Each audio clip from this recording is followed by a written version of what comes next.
Hey everyone, David Aragona and Craig Milkowski here, taking a look at one of the graded stakes on Saturday at Belmont at the Big A. It is race 6, the grade 3 Matron Stakes for 2-year-old fillies on the outer turf course going 6 furlongs. And Craig, this one usually serves as a prep for the Breeders' Cup Juvenile Turf Sprint, even though this is a female restricted race. I wouldn't be surprised if we do get a few starters coming out of here that do point there, because there's a 12 horse field signed on for the turf, and it does feel like we have quite a bit of talent and upside in this group.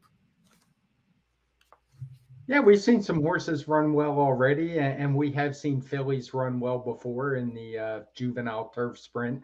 So it wouldn't surprise me if we see a horse or two in that race. And I think this one's actually pretty strong. It drew a big field, as you can see, as we look at 13 entrants in the race. So, yeah, it's a good race and quite the handicapping puzzle, as these 2-year-old races often are.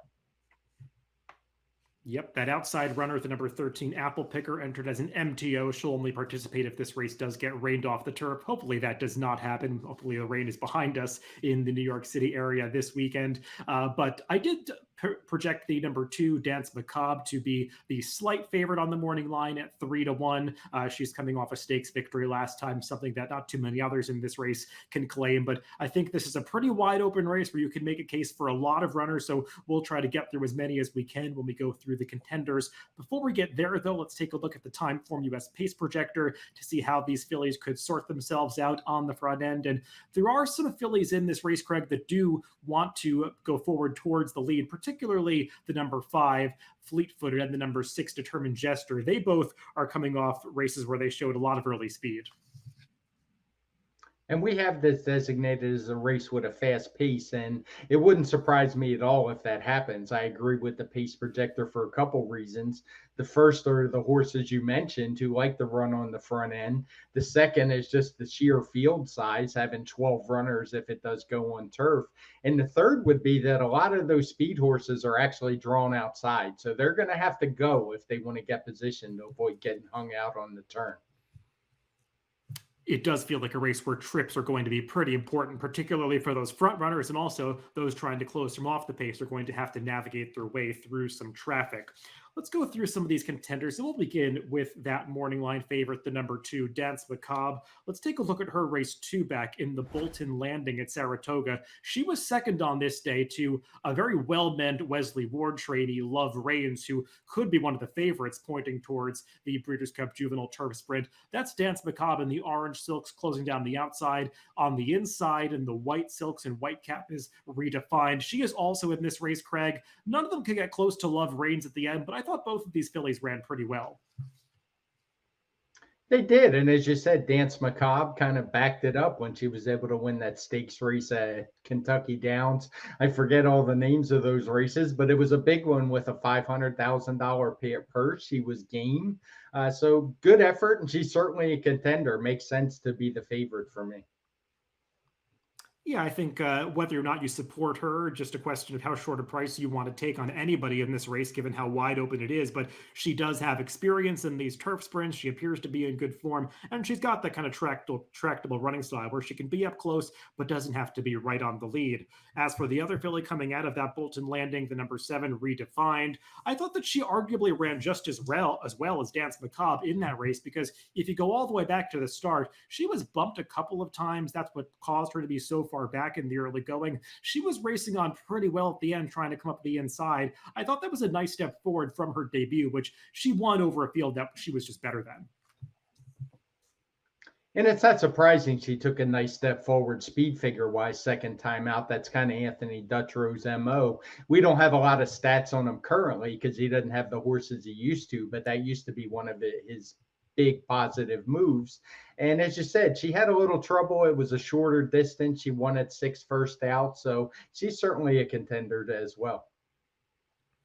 And she is one who will be trying to close from further back in the pack. A horse that should be up close to the front is the number 6 Determined Jester. Let's take a look at her last race when she won a stakes for open sex runners, the Rosy Stakes at Colonial Downs.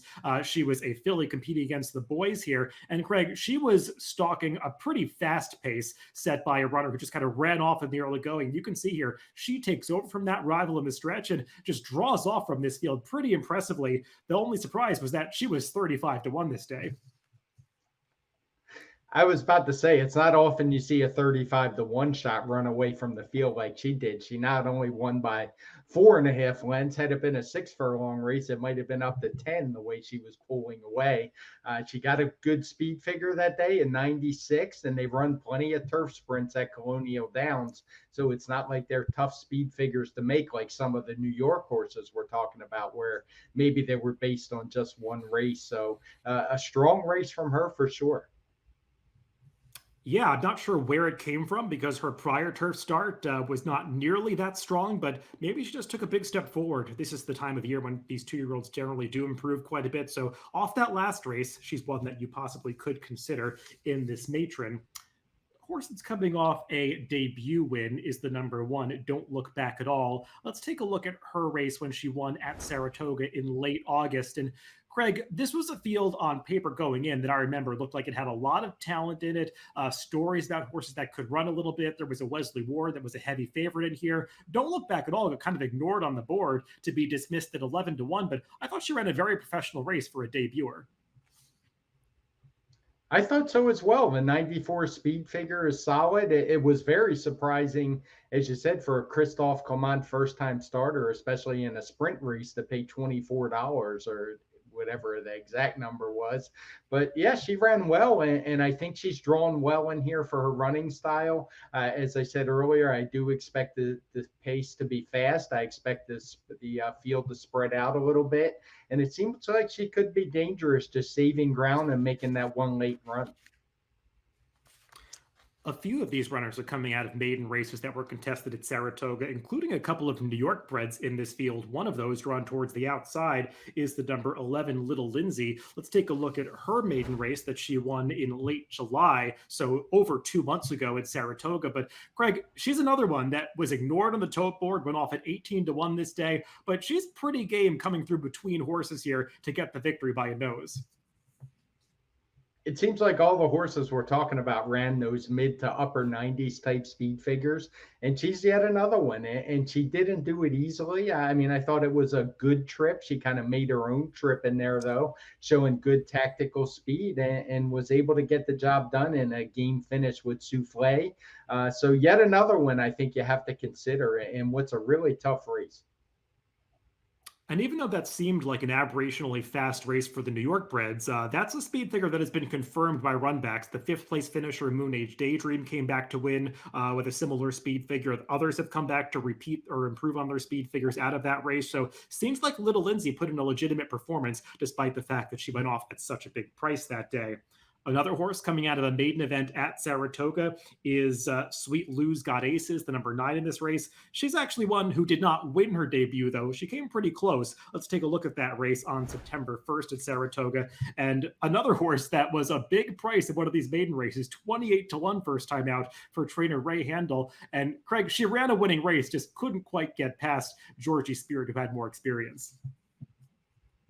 And what we didn't see here was the start of the race where she definitely had some gate trouble. I think it cost her a couple lengths and maybe in the end cost her a win. It's a race that came back with a fast speed figure. She ran a 106. I know that's one that's kind of shaky. We still haven't had a lot of run backs. Georgie Spirit came back and disappointed a little bit for me, stretching out, but it's not like your speed figure regressed terribly. So that one's still a question mark for me, but I liked what I saw from Sweet Lou's Got Aces. And I think with a cleaner trip, she could get a really nice stalking trip in here. Yeah, she's coming out of a day that must have been tricky to make speed figures. There were multiple 5.5 furlong races, but the courses had gotten some rain. Felt like some of the races came up in ways that didn't necessarily make sense when you compare them to each other. I'll be interested to see if that race turns out to be as fast as that figure suggests it was. But as a Ray Handel runner, she does have the right to improve second time out. He has pretty good numbers with second time starters, so I would not be surprised if she's able to take a step forward off that debut run. horse that's actually trying the turf for the first time in this race that I think deserves some consideration is the number 8 Personal Pursuit. Let's take a look at her past performances in Timeform US. Now, Craig, she was intended to get on the turf last time. That was a race that was rained off the grass, and she is one that was entered for the turf. Won it anyway as the favorite, going off at 3-1 there, and did improve quite a bit on her debut, getting a pretty respectable 97 Timeform US speed figure. And this one certainly has some turf pedigree.